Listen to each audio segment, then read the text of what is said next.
Welcome to Stories from the Village of Nothing Much. Like easy listening, but for fiction. I'm Kathryn Nicolai. I write and read all the stories you'll hear on the Village of Nothing Much. Audio engineering and sound design is by Bob Wittersheim. I know I already said this, but welcome. I'm so glad you're here. I often think of this moment at the top of the show as the part where Mr. Rogers put on his sweater and switched his shoes and says hello. In a bit, we're going to head into the land of make-believe together. Those episodes were wonderful for me as a kid, and looking back at them as an adult, they feel healing, and that is why this podcast exists. I want to give you someplace to go, to relax, to daydream, to feel good. I think it's important and that it can be healing. All these stories take place in the same universe, our Village of Nothing Much, and I told them for the first time on my sleep-inducing podcast called Nothing Much Happens. Check that out if you struggle to settle your mind at bedtime. For now, let's head into the village for a few of my favorite stories. First, a couple deep breaths. Inhale through your nose, and then out with a sigh. Yes, one more in and out. Good.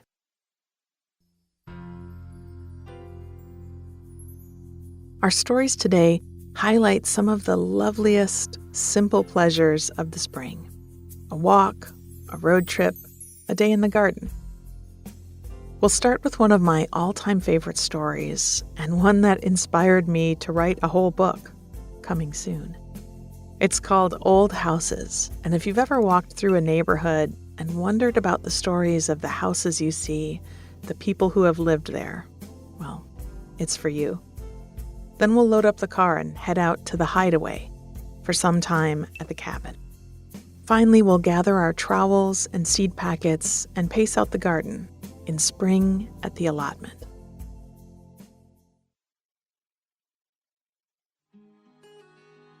Old Houses.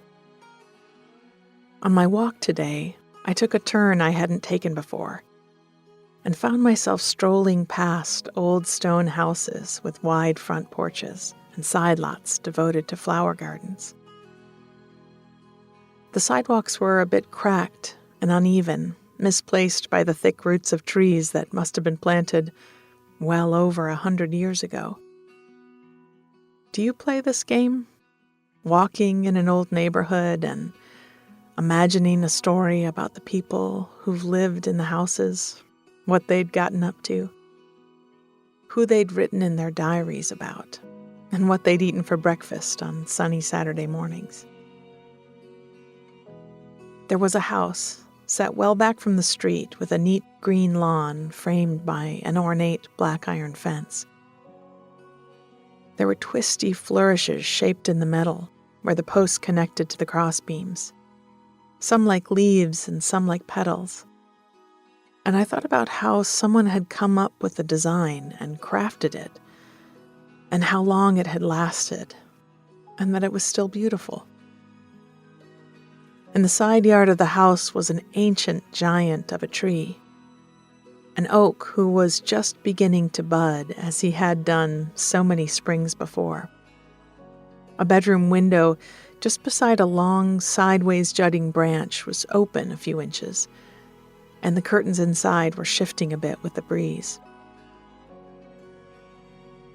I wondered if a few fearless teenagers had found that branch useful over the years for sneaking out late at night, if they'd scraped their hands on the bark as they caught a hold and climbed down until they could drop to their feet, quiet and watching to see if a lamp would come on in the house.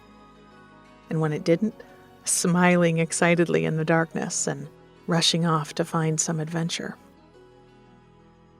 I crossed the street toward a row of peony bushes that wrapped around a corner in front of a house made of dark-aged wood, that seemed to be held together by miles of ivy vines, winding around every window frame and climbing endlessly over eaves and dormers and gables. I stopped to squat down by the peonies and look at their shining dark green leaves and the tightly bundled buds of white and pink petals that were still a ways away from blooming. Tiny black ants crawled over the buds, eating their sweet, waxy nectar. I laughed at myself, remembering a panicky call to my plant-wise mother when I'd found ants on my peonies in my first garden. "What do I do?" I'd asked. "Nothing," she'd laughed. "Nature has it worked out, dear." Sure enough, the flowers had bloomed full and healthy a week or so later, and I'd been reminded about the useful lesson of not fixing what wasn't broken and just generally minding one's own business. Rising from my crouch, I looked back at the house with the ivy. I had a feeling there would be a piano in a house like that. Maybe it was just a touch out of tune, but still had a lovely sound. In its bench were old piano lessons, marked up with notes, dates to have the piece mastered by, and accolades for work well done. I'd had a great-great-uncle who composed a few pieces that had been published in the 20s. I wondered if a few of his old scores were still sitting in piano benches in houses like this, waiting to be played again. On a corner, I looked down and noticed a dull glint at the edge of the sidewalk. I stooped down and saw that it was a penny, planted deep into the cement. I suspected it was a way to mark the date that the concrete had been poured. It was turned face up so that the year showed beside the profile. I rubbed at it for a moment and peered closer. 1921, it said. And it was still here. The street curved ahead of me, and I followed it past more old houses. Some a bit worse for wear, whose lawns had taken over the flower beds, or had a broken window up high in the attic and loose tiles on the roof. I wove a few more stories about them as I walked.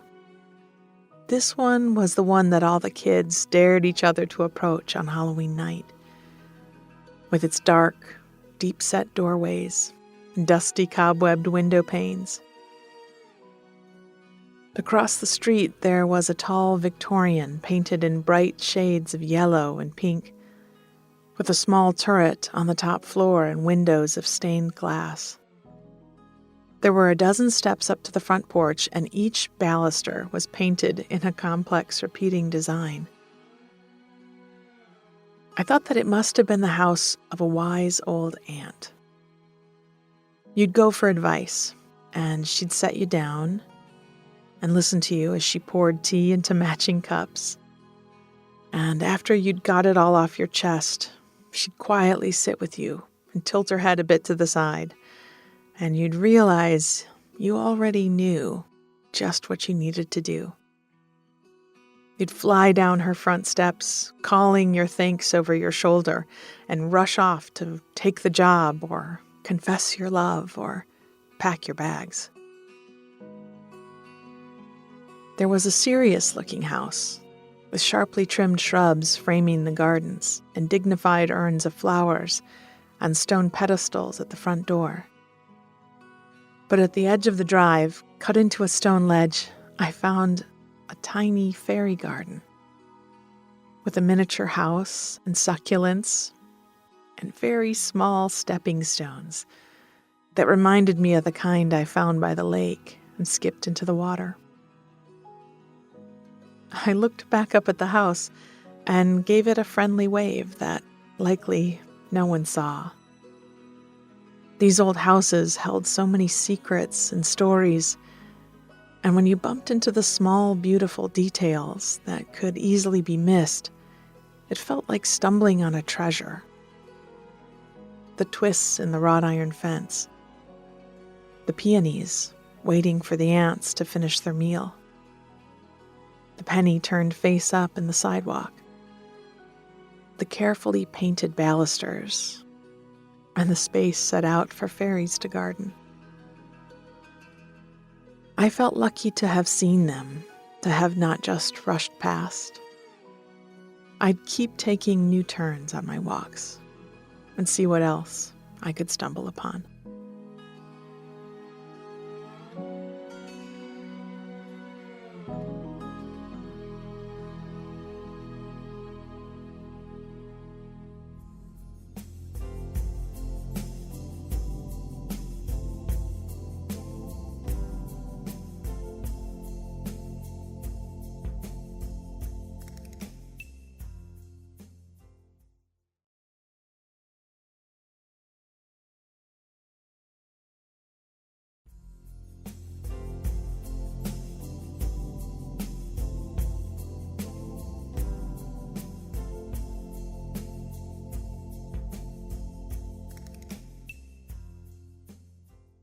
At the Hideaway.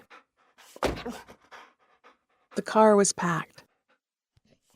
We looked over our shoulders as we sat in the front seat to see that our dog was safely buckled into his spot in the back. He thumped his tail against the seat and shifted his weight excitedly from paw to paw.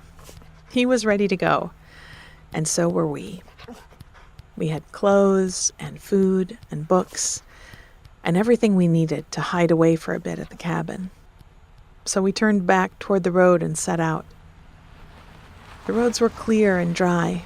After a week of gray skies and mists and rain, the sun was coming out and the air was warming. As we drove, I looked for and found a few signs of spring. An edge of slightly greener growth around curbs and yards. The first timid shoots of tulips rising in the verge beside the highway. A V of geese pushing through the air high above us. And lower to the ground, shifting translucent clouds of starlings, newly returned after the winter. We listened to an audiobook as we drove the few hours past fields and farmlands to our little hideaway. It was a book we'd promised not to listen to unless we were together, and had been making our way through one chapter at a time for a while. When there was a twist in the plot, a sudden unforeseen trapdoor sprung open by the author, what fun it was to turn to each other, our eyes wide and our mouths agape, and see our own surprise reflected on the other person's face. It almost made the time pass too quickly. The long drive was wrapping up, and we still hadn't figured out who done it. The car trundled down the long dirt drive that ended in front of our cabin, ringed all around by tall pine trees, and we sat in a silent pact in the car, listening until we got to the end of the chapter. "To be continued," I said, as we finally switched it off and opened the doors and let the dog out to run. The air here was so different from the air in the city.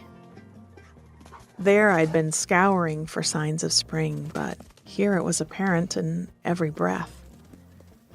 There was that woodsy, piney smell of rain-soaked earth and last year's leaves breaking down where they'd piled under the trees. And also the brand new smell of growing grass and fresh wind.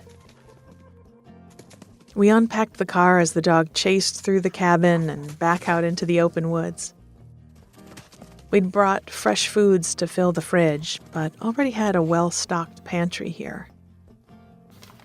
Beside the sacks of dried beans and packs of pasta were neat rows of home-canned tomatoes, jams, and jellies. I'd had a glut of vegetables from the garden last summer and had made every kind of pickle I could think of. I'd dried the fresh herbs from the pots that had sat on our deck and even gathered, shelled, and dried a few pounds of pecans from our own trees. Soon all was settled inside, and we decided to make the most of the sunshine and head out for a long walk with the dog. In the city, he had to make the most of our small fenced-in yard and stay on his leash when we walked. But here he had acres to run through, and walked free beside us along the edge of the woods, sometimes stopping to sniff or trade one stick for another, and then racing to catch back up. We could all be a little freer here. We walked for well over an hour, checking in on some favorite places along the way. There was the spot where the creek turned in a rushing rhythm toward the trees, where we'd built a makeshift bridge of fallen logs and flat rocks. The place where we nearly always saw deer grazing and turkeys walking in that strange prance of theirs, their heads rocking forward and back as they picked their way through the grass. As evening came on, we made our way back to the cabin and stood looking out and down the side of the valley, visible from the deck. There were only a few houses spread out along the hillside, some high and some low. Lights shone from windows far away, and it felt good to know that even though our neighbors and friends were distant, they were there, still there, safe in their homes, reading and chatting and cooking dinner. From a house far up on the hill, we saw a flicker, and then the steady glow of Christmas lights being plugged back in. Why not? They lined the peak of the roof and wrapped around a few of the neighboring trees. We both laughed as the lights came on and slid our arms around one another's shoulders in the twilight. The cool air was chasing us in, and I was looking forward to a good hot dinner and listening to the next chapter of our book. We'd brought up packets of seeds to start and made plans to make the garden bigger while we cooked. We had plenty of space to fill, and now that I was an old hand at canning, I thought we may as well grow as much as we could. We'd can what we couldn't eat and share the rest with our neighbors on the hill. There would be projects in the coming days. Starting seeds, turning over dirt, and making more vegetable beds. We'd take long walks and throw sticks for the dog to fetch. We'd try new recipes for dinner and stay late in bed in the mornings, sipping coffee and listening to our book. We'd find a few boxes of Christmas lights in the closet and string them up around the doors and windows to shine for our neighbors to see in the darkness. We'd write on the calendar the signs of the changing season and keep track of rainfall and sunny days. We'd take care of each other and do our best for each other, because that never stops being important.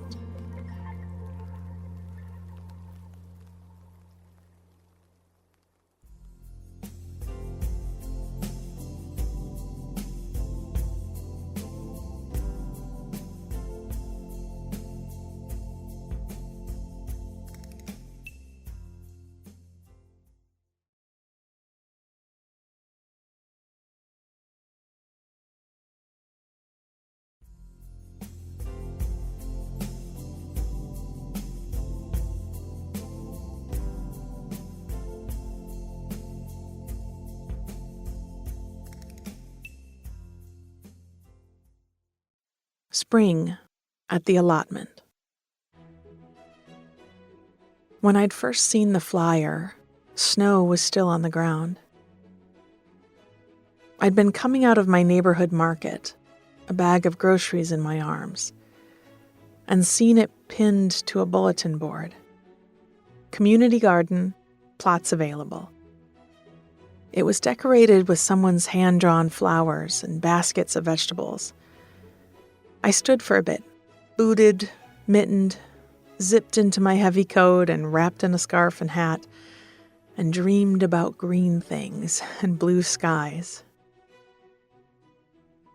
I'd reached out with my clumsy mitten and pulled off a scrap from the flyer with a phone number and fumbled it into my pocket.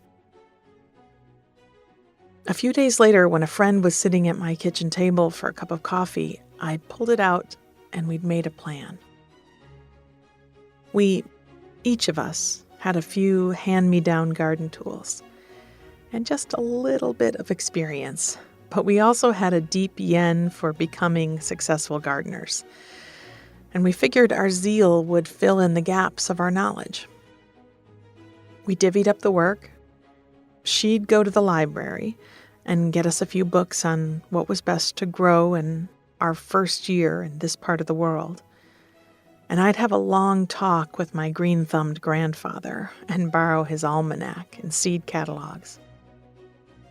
We'd both root around for gloves and rakes, spades and shears and loppers. Soon we had a stack of books with torn-out magazine articles folded into the pages, charts of what was going where and when, and a dusty basket of the tools we'd need to make it happen. We had mud boots and packets of seeds and a clear, sunny Saturday to begin our garden. We planned to meet at the allotment in the mid-morning and start to turn over the soil.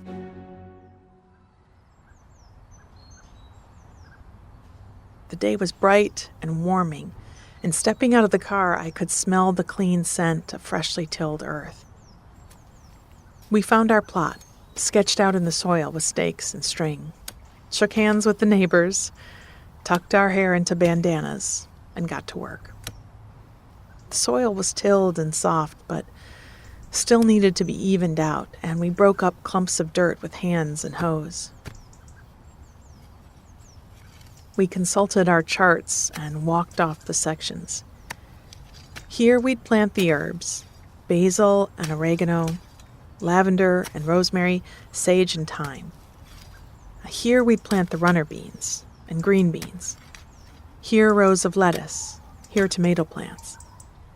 In the back row we'd have a line of sweet corn, a section of zucchini, a few broccoli plants, cabbage, cucumbers, and a small section of potatoes. We weren't sure about the potatoes. They seemed tricky, but we'd done our reading and we had a container of cut seed potatoes ready to go in. Growing anything, I supposed, was a gamble, an act of faith, that rain would come, that sun would shine, that the natural processes buried in the cells of our seeds and seedlings would activate and pullulate. It seemed worth the gamble, meriting the faith to try, so we dug trenches, spaced our seeds and plants, and carefully patted the earth down around them. By the time the sun was high above us, we'd shed our jackets, and our faces were smudged with dirt. I stood to stretch my back and saw my friend, her hands on her hips, looking at the work we'd done. "Ready for a break?" I called out. "Yes, please," she said, stepping carefully through the rows to wash her hands at the spigot. I'd packed us a basket for lunch, and we carried it over to a picnic table and opened it up. I had a thermos of Earl Grey tea, still hot and a little sweet, and I'd made a mess of sandwiches.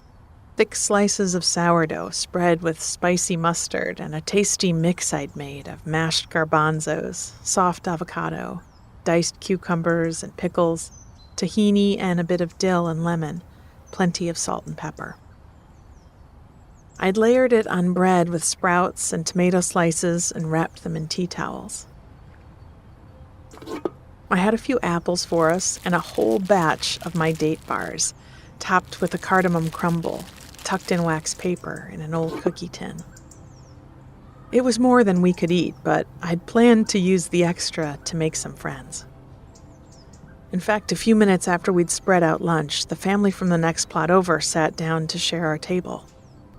They unpacked their own basket, and we chatted about our seeds as we ate. They had 2 little boys who ran around in the sun, coming back to the table for a moment or two to take a bite out of a sandwich or a piece of fruit, and then chase back to play. They'd been planting in the garden for years and promised to offer advice as the season progressed. They poured us some of their lemonade and happily took some date bars, and then we all got back to work. By the time we were done and gathering up our tools, our little plot was a tidy patch of neat rows. Careful mounds protecting seeds that would sprout soon, and evenly spaced plants that would eventually need cages and stakes and strings to hold them up by the end of the summer.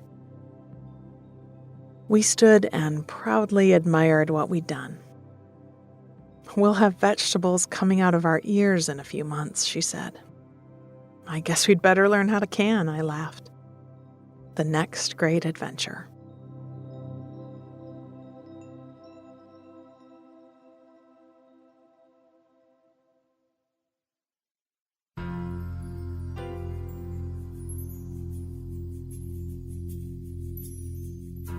Thank you for taking a walk with me through the village of nothing much. I wish for you this week many happy discoveries of small, interesting things, a feeling of safety, and happy, delicious meals.